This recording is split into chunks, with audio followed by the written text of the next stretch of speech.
My parents helped my golden sister with $150,000, and when she went to Disneyland, they sold their house for her. I don't even know where to begin. I've been sitting on this for weeks, trying to figure out if I'm overreacting or if my family has just completely lost their minds. Let me explain. My parents, Susan and Robert, have always been generous people, almost to a fault. Growing up, my sister Amanda and I never wanted for anything. They worked hard, mom as a schoolteacher and dad as an accountant, and saved diligently for their retirement. I guess I always thought they had everything under control. Turns out, I was wrong. About a year ago, Amanda called me, over the moon with excitement. She and her husband Jason had finally found their dream home. It was a beautiful 3-bedroom in a quiet suburb, complete with a backyard and a white picket fence, the whole works. The catch? They didn't have enough for the down payment. I didn't think much of it at the time. Lots of people struggle to save for a house. But what happened next blew my mind. Amanda told me our parents had offered to lend her and Jason $75,000 from their retirement savings. 75 grand. I could barely believe it. When I asked Mom about it later, she brushed it off like it was no big deal. They're starting their life, she said. We want to give them a boost. I remember standing there in the kitchen, speechless. That boost was more than I made in a year at the time. I didn't say much. I didn't want to seem ungrateful or jealous, but something about it didn't sit right with me. Fast forward to last month. My husband, Liam, and I were having dinner with my parents. Out of nowhere, my mom mentioned they were thinking of selling their house and moving into a smaller condo. That was surprising enough, but then she dropped the bombshell. They'd run through most of their retirement savings. What do you mean, most of it? I asked, trying to keep my voice calm. Well, she started, avoiding my gaze. We've been helping Amanda and Jason with the mortgage. It's been harder for them than we thought. Harder for them? My jaw practically hit the floor. Amanda and Jason both had decent jobs. Amanda's a nurse, and Jason works in tech. I couldn't fathom why they'd need so much help, especially when my parents were on a fixed income. How much are we talking about? Liam asked. He always cuts straight to the point, which I love about him. Mom hesitated, but Dad finally answered. Around $2,000 a month. I nearly choked on my drink. $2,000 a month? For how long? Since they moved in, Dad added quietly. That was it. I couldn't keep my mouth shut anymore. Are you serious? You've been paying their mortgage for a year? That's insane. What about your own bills? Your future? Mom gave me one of her classic disapproving looks. We're fine, Rachel. We'll manage. After that dinner, I couldn't stop thinking about it. I tried to let it go, but the more I thought about it, the angrier I got. Amanda had always been the golden child. She could do no wrong in my parents' eyes, and I was tired of it. A week later, I decided to confront her. I called her up and invited her over for coffee. When she arrived, she was her usual bubbly self, going on about her kids and their upcoming vacation to Disney World. That was the last straw for me. How can you afford Disney when Mom and Dad are paying your mortgage? I asked, cutting her off mid-sentence. Amanda froze, her smile vanishing. What are you talking about? Don't play dumb, I snapped. They told me everything. $75,000 for the down payment wasn't enough? Now they're covering your mortgage too? She looked offended, like I'd accused her of a crime. It's not like that. They offered to help. They wanted to. But did you ever think about what it's costing them? I shot back.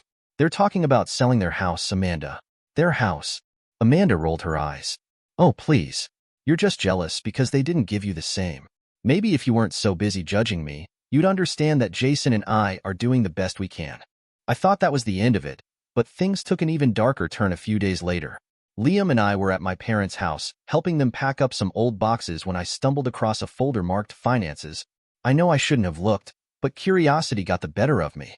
Inside, I found bank statements showing just how much they'd been giving Amanda and Jason.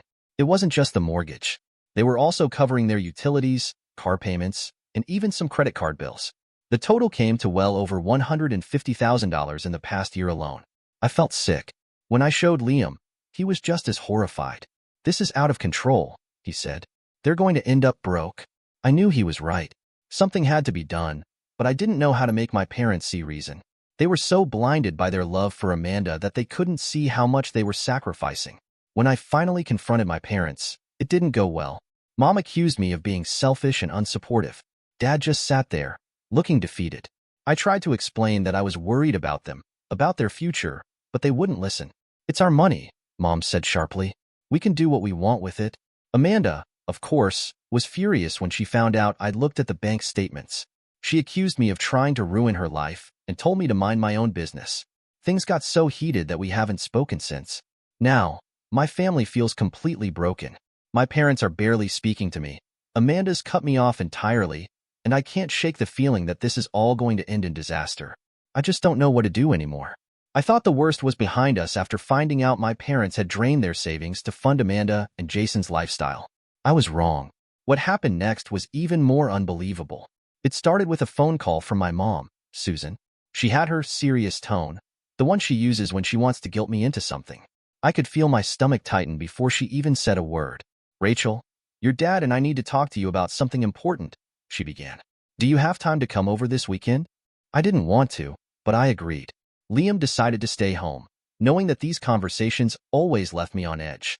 When I arrived at their house, Amanda and Jason were already there, sitting on the couch like they owned the place. My parents were in their usual spots, looking oddly nervous. "Is something wrong?" I asked, trying to cut through the tension. Mom smiled in that tight-lipped way of hers. No. We just wanted to discuss something as a family." Dad cleared his throat, avoiding eye contact. "We've been thinking a lot about Amanda and Jason's situation. Things are still tight for them, and, well, we've decided they need a little more help." I felt my heart sink. "A little more help? You've already given them everything. What else could they possibly need?" Mom hesitated before dropping the bombshell. "We were hoping you could chip in to help with their mortgage." For a moment, I thought I'd misheard her. "What?" Dad jumped in, trying to sound reasonable. "It's just until they get back on their feet. Maybe 6 months, a year at most. We all need to support each other, Rachel. Family should help family." I stared at them, stunned. "Are you serious? You want me to pay their mortgage? Why on earth would I do that?" Amanda, who had been quiet until now, finally spoke up. "Because it's the right thing to do, Rachel. You've always had it easier than me. You don't have kids, you and Liam make good money, and you don't have to worry about daycare or school fees. It's not fair to expect Mom and Dad to carry this burden alone." I felt my blood boiling.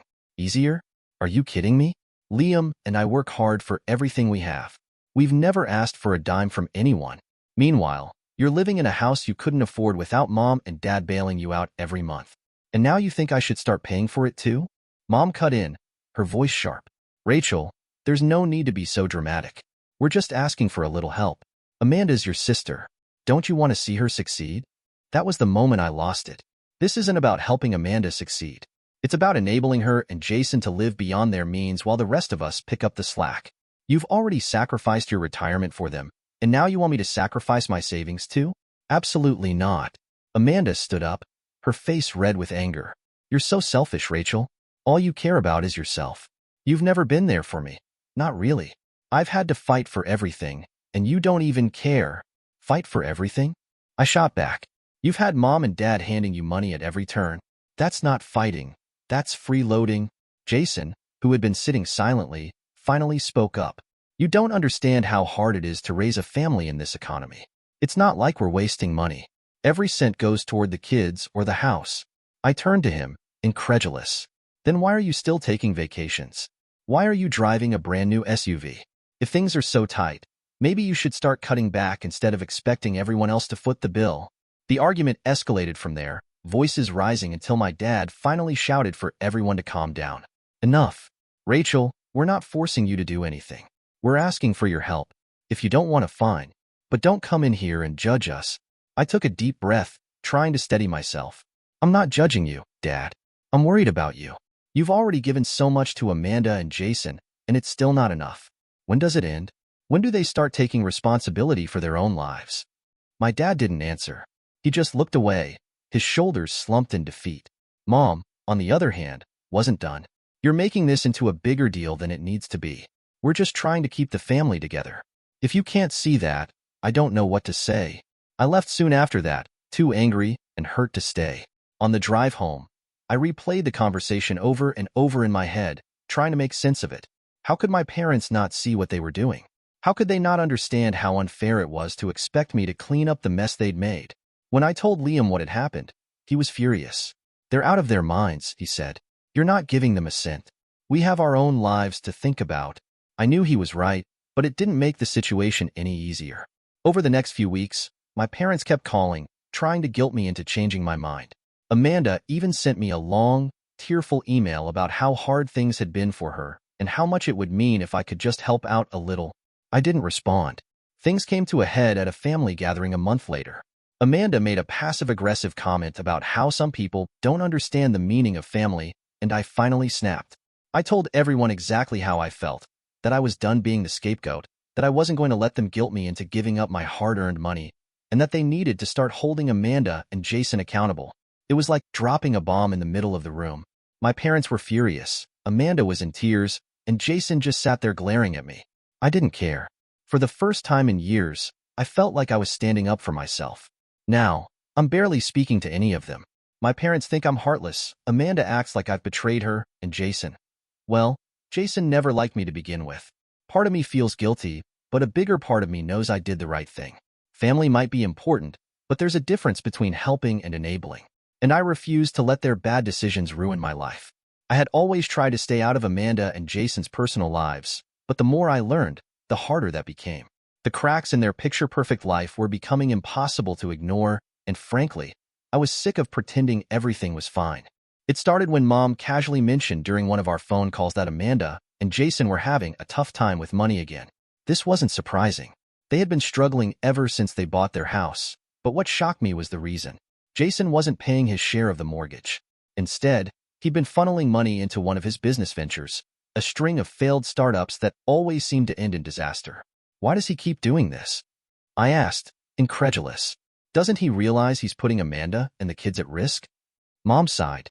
He's just trying to make something of himself, Rachel. It's not easy for him, you know. He's under a lot of pressure. Pressure? The guy had a steady tech job that paid well enough to support their family if he'd just stick with it. But no, Jason always had to chase the next big thing, pouring money into ideas that never went anywhere. And who ended up picking up the slack? My parents, of course. Things came to a head when Amanda invited me over for dinner. She wanted to show off her newly renovated living room, and I knew she was expecting me to gush over it. I almost didn't go. I wasn't in the mood to see how they were spending money they didn't have, but Liam convinced me it was better to face them than to let my resentment fester. When I walked into their house, I was floored. It was like stepping into a magazine spread. Marble countertops gleamed under the glow of modern pendant lights.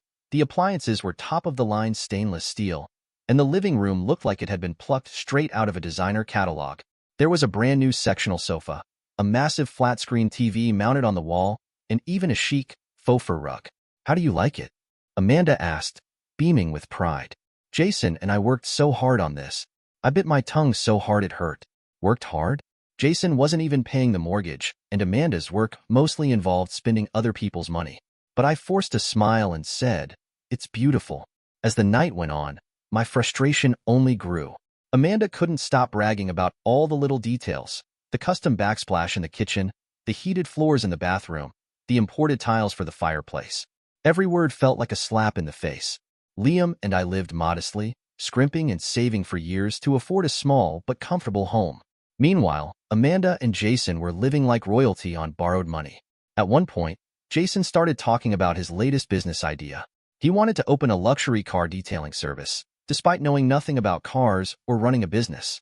"It's a gold mine," he said confidently. "People will pay top dollar to have their cars looking pristine. And how are you planning to fund this?" I asked, unable to keep the sarcasm out of my voice.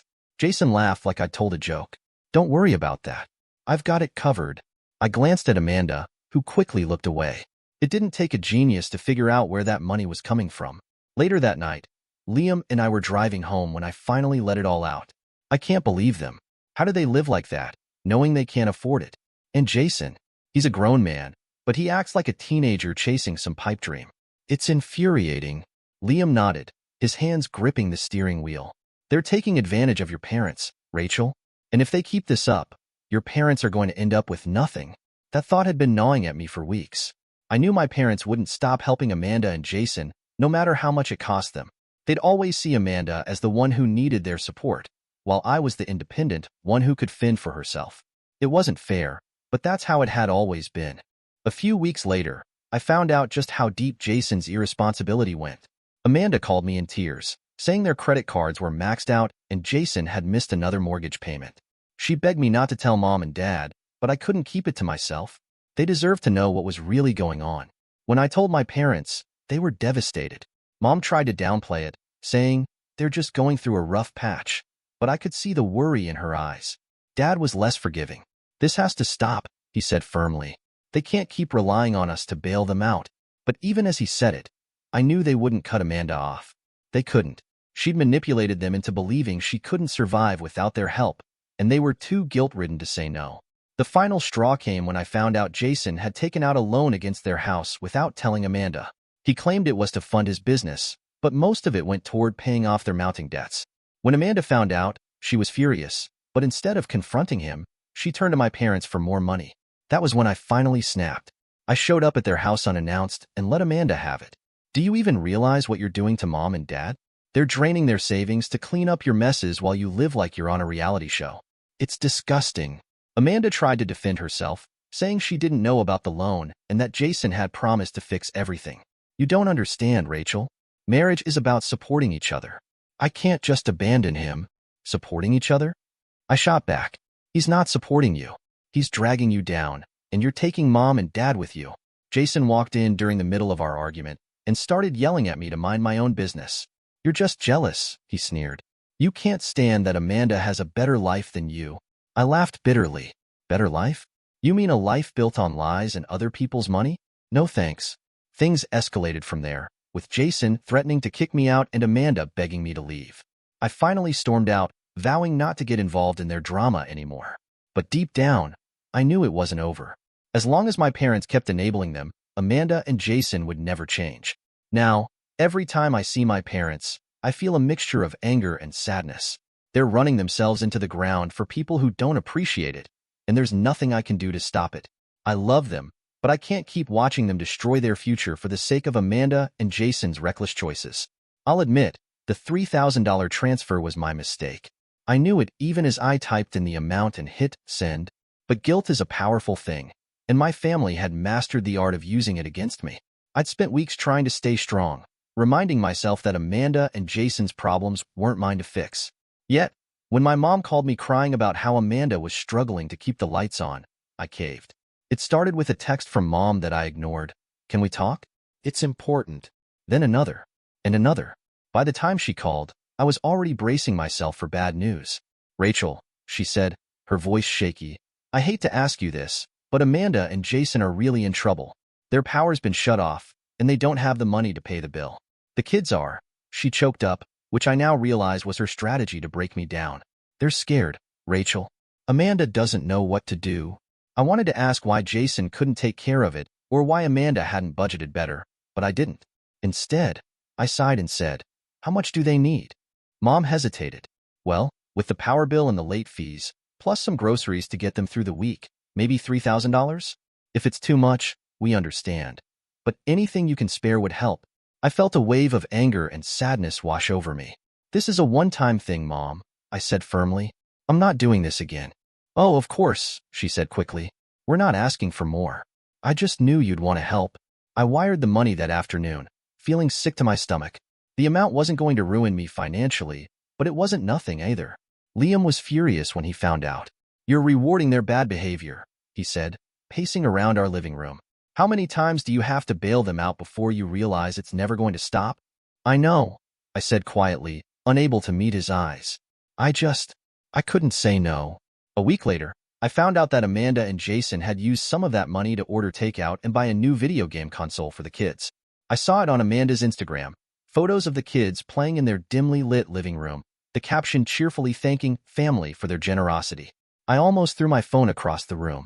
That was the moment I decided I was done. No more money. No more guilt trips. No more letting them ruin my peace of mind. If my family wanted to live in chaos, fine, but they weren't dragging me down with them. When Mom called again, hinting that Amanda might need help catching up on her mortgage, I cut her off. No, Mom. I'm not doing this anymore. There was a long silence on the other end of the line. Rachel, she said finally, her voice laced with disappointment. You don't mean that. Amanda's your sister. She's struggling. I do mean it, I said firmly. She's struggling because she and Jason make bad choices, and I'm not going to clean up their messes anymore. Mom's tone shifted to one of quiet desperation. Don't you care about your niece and nephew? They're innocent in all of this. Of course I care, I said, my voice rising despite my efforts to stay calm. But helping them isn't the same as enabling Amanda and Jason to keep living beyond their means. They need to take responsibility. Mom sighed heavily, as if I'd just confessed to some horrible crime. I never thought you'd be so selfish, Rachel. That stung, but I didn't back down. I'm not being selfish. I'm being realistic. If you keep bailing them out, they'll never change. And you'll end up with nothing. The next day, Amanda called me. I'd been expecting it, but I still wasn't prepared for the onslaught of emotional manipulation that followed. Mom said you're refusing to help us, she began, her voice already quivering. I don't understand how you can just turn your back on us like this. I'm not turning my back on you, I said, trying to keep my voice steady. But I'm not going to keep giving you money. You and Jason need to figure this out. Her tone shifted to anger almost instantly. Oh, so it's easy for you to judge from your cozy little house, isn't it? You have no idea what it's like to struggle, Rachel. You've never had to choose between feeding your kids and paying the bills. That's because I don't spend money I don't have. I shot back. And I don't expect other people to pay my way when I make bad choices. Bad choices? Amanda practically screamed into the phone. You think we're living it up over here? Do you know how hard Jason works? How much stress he's under? If he's under so much stress, maybe he should stop throwing money at stupid business ideas and focus on providing for his family, I said, my voice shaking with anger. That's when she went for the jugular. You're heartless, Rachel. You've always been like this. Cold, distant, unwilling to help anyone but yourself. That hurt more than I cared to admit, but I refused to let her see it. I'm done. Amanda, you can be angry with me all you want, but I'm not changing my mind. Take it up with Mom and Dad. And take it up with them, she did. Over the next week, my parents called me multiple times, pleading with me to reconsider. Each conversation was more infuriating than the last. She's your sister, Rachel, Mom said one evening. Family is supposed to stick together. I've stuck by her plenty, I replied. It's time for her to stick by herself. Even Dad, who usually stayed out of these things, tried to guilt me into changing my mind. You don't know how hard it is for Amanda right now, he said during one particularly tense call. She's doing the best she can. No, she's not, I snapped. She's doing the bare minimum and expecting everyone else to pick up the slack. And I'm not playing that game anymore. By the end of the week, I felt like I'd aged 10 years. Amanda wasn't speaking to me. My parents were acting like I'd betrayed the family, and even Liam was tired of hearing about the drama. But despite all the chaos, I felt a strange sense of relief. For the first time in years, I wasn't carrying the weight of Amanda and Jason's problems on my shoulders. It wasn't easy, and I knew the fallout wasn't over. But I also knew I'd made the right decision. If my family wanted to accuse me of being selfish, so be it. I wasn't going to let their bad choices ruin my life anymore. I never imagined it would get this bad. Watching my parents lose everything they worked their entire lives for felt like a nightmare I couldn't wake up from. But the worst part was that it didn't have to happen. They chose this path, sacrificing themselves to save Amanda and Jason from the consequences of their reckless decisions. It started when Amanda called me, frantic and in tears. She'd fallen behind on her mortgage, again. Jason had lost another chunk of their money on one of his business ventures, and their bills had piled up to the point where foreclosure was looming. This time, they couldn't scrape by with my parents covering the gap. They needed a much bigger bailout, and Amanda was desperate. I don't know what to do, Rachel, she sobbed into the phone. The bank's going to take our house. Where will we go? What will we do? I gripped the phone tighter, already bracing myself for what was coming. Amanda, you can't keep asking Mom and Dad to fix this for you. They're not in a position to help anymore. But they're the only ones who can, she cried. They've always been there for me. Why would they stop now? Because they were running out of money, that's why. But of course, Amanda didn't see it that way. In her mind, Mom and Dad were a bottomless well of support, ready to pour out whatever she needed to keep her afloat. And once again, they proved her right. The next time I saw my parents, they broke the news. They were taking out a second mortgage on their house to help Amanda and Jason pay off their debts and save their home. Are you out of your minds? I said, louder than I intended. We were sitting at their kitchen table, and the weight of what they were telling me felt like a physical blow. You can't afford this. You're already struggling as it is. Mom folded her hands on the table, avoiding my eyes. We can't just let them lose their home, Rachel. Think about the kids. They need stability. And what about you? I shot back. What about your stability? You're risking everything for them. What happens when you can't make your own payments? What happens when you have nothing left? Dad sighed. his shoulders slumping under the weight of years of stress. We'll manage, like we always do. It's just a temporary solution. It's not temporary, I said, my voice breaking. It never is with them. They'll keep taking and taking until there's nothing left, and then they'll move on to the next person. Mom's face hardened. That's enough, Rachel. I won't sit here and listen to you talk about your sister like that. She's doing the best she can. I stood up, too angry to stay seated. No, she's not. She's living beyond her means, and you're enabling her. And now you're going to lose your house because of it. Mom didn't respond, and Dad just stared at the table. I knew I wasn't getting through to them, but I couldn't just sit there and watch them destroy their lives. You're making a huge mistake, I said finally, grabbing my coat and heading for the door. Over the next few months, things went from bad to worse. My parents finalized the second mortgage and handed over $180,000 to Amanda and Jason, thinking it would be enough to save their house. But it wasn't. Jason's financial recklessness and Amanda's inability to say no to him had already dug them into a hole too deep to climb out of. Within 6 months, they were behind on their mortgage payments again, and my parents were left scrambling to cover their own bills. The calls from creditors started coming soon after. I found out because Mom accidentally left a voicemail from the bank on my phone, thinking she was calling Amanda. When I called her back, she tried to play it off like everything was fine, but I could hear the panic in her voice. Mom, tell me the truth, I said firmly. What's going on? There was a long pause before she finally broke down. We're in trouble, Rachel. We can't keep up with the payments on the second mortgage. The bank's threatening to foreclose on us. I felt like I'd been punched in the gut. What about your retirement? Can you use that to get out of this? We already did, she admitted, her voice barely above a whisper. It's all gone. That was it. The safety net they'd spent their entire lives building had been wiped out, all for Amanda and Jason. And now, they were facing the unthinkable, losing their home. Over the next few weeks, I tried everything I could to help them come up with a plan, but there was no way out. The debts were too high, and their income was too low. In the end, they had no choice but to sell the house and move into a tiny one-bedroom apartment on the other side of town. Helping them pack up their things was one of the hardest things I've ever done. The house was full of memories, birthdays, holidays, family dinners, and now they were leaving it all behind because of Amanda and Jason's selfishness.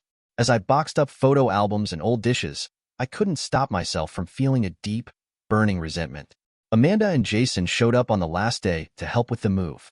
Amanda tried to act cheerful, like everything was fine, but I could see the guilt in her eyes.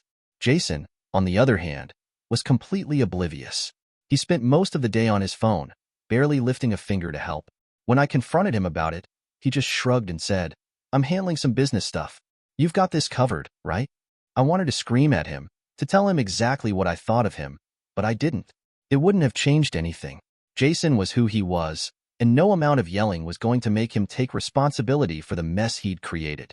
By the time we finished unloading the last box into my parents' tiny apartment, I was exhausted, physically, emotionally, and mentally. I hugged my mom and dad goodbye, promising to visit soon, but as I walked to my car, I felt a wave of anger and sadness wash over me. They didn't deserve this. They'd worked hard their entire lives, only to end up with nothing because they couldn't say no to Amanda. That night, I told Liam everything.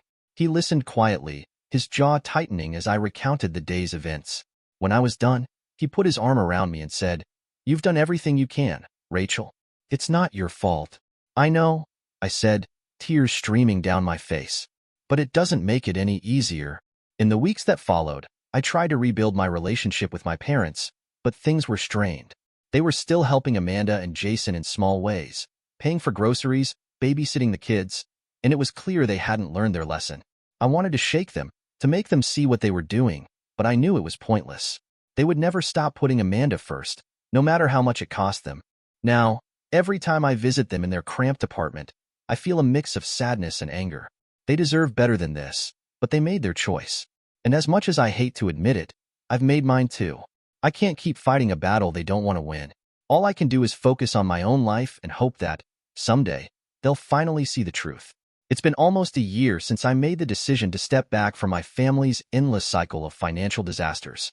The fallout wasn't easy, and some days I still question whether I handled things the right way, but deep down, I know I did. There's only so much one person can give before they lose themselves, and I wasn't willing to lose everything I'd worked for.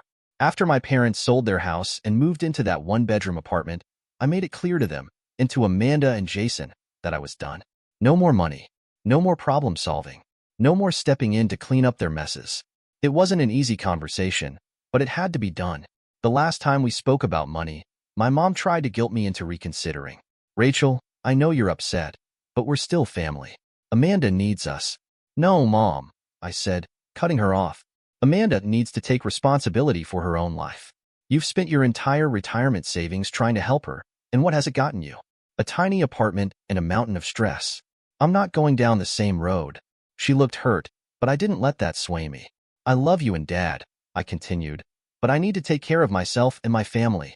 If you keep enabling Amanda, that's your choice, but I won't be part of it. After that, our conversations became less frequent. We'd exchange polite pleasantries about the weather or talk about my job, but the deep connection we once had felt shattered. I missed the closeness we used to share, but I couldn't go back. Not after everything that had happened. Amanda, of course, was furious when she realized I was serious about cutting her off. You think you're so much better than us, don't you? She said during our last big argument. Sitting in your little house with your perfect life, judging me and Jason like you've never made a mistake in your life. I don't think I'm better than you, I said calmly, though my hands were shaking. I think I've made different choices, and I think it's time you started taking responsibility for yours. She stormed out of the room, slamming the door behind her, and I haven't heard much from her since. Occasionally, I'll see her posts on social media, vague complaints about how hard life is or passive-aggressive comments about family. Jason doesn't post much, but when he does, it's usually about some new business venture he's launching. The last one was a cryptocurrency scheme that I'm sure went nowhere. Despite everything, Amanda and Jason are still struggling financially. They're constantly behind on bills, and from what little Mom has told me, the bank has been threatening foreclosure again. Jason's job is unstable, and Amanda has taken on extra shifts at the hospital to make ends meet. I want to feel sorry for them, but it's hard when they refuse to change their ways. Mom and Dad's situation isn't much better. The apartment they moved into is small and cramped, a far cry from the home they spent decades building together. Mom tries to make it sound like it's not so bad. It's cozy, she says, but I can tell she hates it. Dad, who always took such pride in his independence, seems defeated. He spends most of his days watching TV or puttering around the apartment, avoiding conversations about the past. One afternoon, I stopped by to check on them. I brought some groceries and a few homemade meals, hoping to lift their spirits. As I unpacked the bags, Dad sat at the kitchen table, staring out the window. I miss the old house, he said quietly, not looking at me. I miss the yard, the garden, the space. This place. It doesn't feel like home. I didn't know what to say. I wanted to comfort him, but I also wanted to scream. This is what happens when you let Amanda bleed you dry. Instead, I sat down across from him and said, I know, Dad. I miss it too. We sat in silence for a while before he finally turned to me. You were right, you know, he said, his voice heavy with regret. About Amanda. About everything. We should have listened to you. Hearing him say that was bittersweet. On the one hand, it felt good to have my feelings validated after years of being dismissed. But on the other hand, it was heartbreaking to see him so broken. It's not too late to set boundaries, I said gently. You can still tell her no. He nodded, but I wasn't sure if he believed it. Mom joined us a few minutes later, putting on a brave face as she started preparing dinner. Rachel, you should stay and eat with us, she said, forcing a smile. It's been too long. I stayed, but the dinner was awkward. Every topic of conversation seemed to circle back to Amanda and Jason. Mom was still trying to protect them, glossing over their financial struggles and making excuses for their behavior. Dad stayed quiet, picking at his food and avoiding eye contact. When I left that night, I felt a mix of sadness and relief. Sadness for what my parents had lost, but relief that I wasn't getting dragged into their mess anymore. For the first time in years, I felt like I was free to focus on my own life without the constant weight of their problems hanging over me. Liam has been my rock through all of this. He reminds me every day that it's okay to prioritize my own well-being, and that I'm not responsible for fixing everyone else's mistakes. Together, we've started planning for our future, saving for a bigger house, talking about starting a family, and setting goals that feel exciting instead of overwhelming. I still see my parents occasionally, though not as often as I used to. Our relationship is strained, but we're trying to rebuild it, little by little. As for Amanda and Jason, I've kept my distance. I know they're still struggling, and I'm sure they're still asking my parents for help, but I've made peace with the fact that I can't control what they do. Sometimes, I wonder if things will ever really change. Will Amanda and Jason ever take responsibility for their lives? Will my parents finally stop enabling them? I don't know. But what I do know is that I've done everything I can. And for now, that has to be enough. For the first time in years, my life feels like it's finally mine again. After years of living under the shadow of my family's dysfunction, constantly worrying about Amanda and Jason's latest financial crisis or my parents' relentless enabling, I've started to focus on what really matters, my own happiness, my own future. But getting to this point hasn't been easy. I still remember the day it hit me that things had to change. I was sitting in my apartment, staring at a bank statement, the $3,000 I'd sent to Amanda glaring back at me like a scarlet letter. That money wasn't going to destroy me financially, but it was money Liam and I had set aside for a vacation we'd been planning for months, a trip to Greece that we'd been dreaming about since we first started dating. Now, the trip was off the table, replaced by Amanda's unpaid utility bills and Jason's incompetence. Liam, my now fiancé, found me sitting there, my head in my hands. He didn't say anything at first, just sat down next to me and waited for me to speak. Eventually, I let out a heavy sigh and said, "I can't do this anymore." He nodded, his expression serious but kind. "Then don't." "It's not that simple," I said, though I wasn't sure if I believed it. "They're my family. I can't just abandon them." "You're not abandoning them," he said gently. "You're setting boundaries. There's a difference." That word, boundaries, stuck with me. It felt foreign, like something other people were allowed to have but I wasn't. My entire life, I'd been conditioned to put everyone else's needs before my own. Amanda needed help. I had to step in. My parents were stressed. I had to be the peacemaker. It never occurred to me that I was allowed to say no. Over the next few weeks, I started seeing a therapist, someone Liam had recommended after watching me spiral for months. Her name was Dr. Evans, and she had a way of cutting through my defenses that I both hated and appreciated. In one of our first sessions, she asked me why I felt responsible for fixing my family's problems. "Because if I don't, who will?" I said, my voice shaky with frustration. "Why does it have to be anyone?" she countered. "Why can't they fix their own problems?" The question floored me. It seemed so simple, so obvious, and yet it had never occurred to me. My family's problems weren't mine to fix. That realization was both liberating and terrifying. It meant I had to let go, to trust that they would figure things out on their own, or not. Either way, it wasn't my responsibility. The first real test of my new mindset came a few months later, when Amanda called me out of the blue. I hadn't heard from her in weeks, not since our last argument, and I wasn't surprised when the conversation quickly turned to money. "Rachel," she said, her tone already pleading, "I hate to ask, but Jason and I are really struggling right now. We're behind on the mortgage again, and if we don't catch up soon, the bank's going to foreclose." I took a deep breath, steeling myself. "I'm sorry, Amanda," I said, my voice calm but firm. "I can't help you." There was a long pause, and then she said, "What do you mean? You can't help? You're my sister." "I mean, I've done all I can," I said. "It's time for you and Jason to figure this out on your own." Her response was exactly what I'd expected. Anger, guilt-tripping, accusations of selfishness. "You're just like everyone else," she spat. "You only care about yourself. You don't understand what it's like to struggle." "I understand more than you think," I said quietly. "And that's why I'm saying no." When I hung up the phone, I felt a strange mix of emotions, guilt, sadness, but also a sense of relief. For the first time in my life, I had drawn a line, and I wasn't going to let anyone cross it. In the months that followed, I started to see the impact of my decision. My parents, still reeling from the loss of their home and their savings, began to pull back from supporting Amanda and Jason as well. It wasn't a clean break. There were still moments of backsliding, like when Mom slipped Amanda a few $100s for groceries, or when Dad helped Jason fix his car, but overall, they were starting to let go. One evening, I visited my parents in their tiny apartment.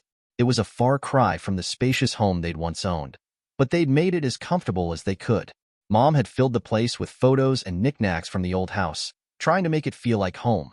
We sat around the small dining table, eating takeout and talking about everything except Amanda. It was the first time in years that I felt like I could have a conversation with them without it turning into a discussion about money or problems. As I was leaving, Dad pulled me aside. "I just want you to know," he said, his voice low, "that I'm proud of you for standing your ground. It's not easy, but it's the right thing to do." Hearing that meant more to me than I could express. For so long, I'd felt like the bad guy for saying no, but in that moment, I realized I wasn't. I was just doing what I had to do to protect myself. Meanwhile, my relationship with Liam flourished.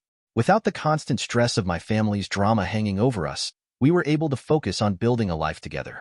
He proposed on a quiet evening at home, just the two of us, and I said yes without hesitation.